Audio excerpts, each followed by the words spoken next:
சொல்லு ரேவதி அக்கா. என்னது வாங்கிட்டியா? சரி, நானும் என் வீட்டுக்காரர்கிட்ட சொல்லி வாங்குறேன். ம் சரி, வைக்கட்டா? ம்.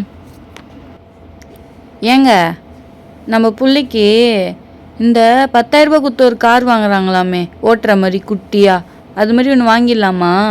பக்கத்து வீட்டு அக்கா வாங்கியிருக்காங்களாம், நம்மளையும் வாங்க சொல்கிறாங்க. ஓவராக பீத்துறாங்க. நம்மளும் ஒன்று வாங்கிடலாம்.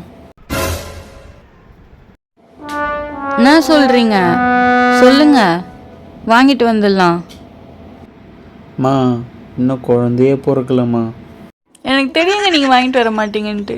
இது ஒரு காரணமாக சொல்லிட்டுருங்க. போங்க, எனக்கு வாங்கிட்டு வரவே வேணாம். எதிர்த்த வீட்டுக்காரங்களுக்கு தான் வாங்கி தராங்க. நான் குழந்தைக்கு தானே கேட்குறேன், எனக்கா கேட்குறேன். அழுவாத, நான் வாங்கி தரேன், தயவு செஞ்சு அழுவாத. ம்.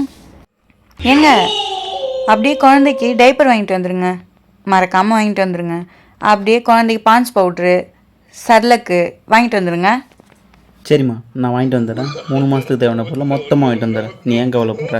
ஸ்கூலில் அட்மிஷன் போட்டுன்னு சொல்லுவா போல. இதுதான் புருஷங்கிறது.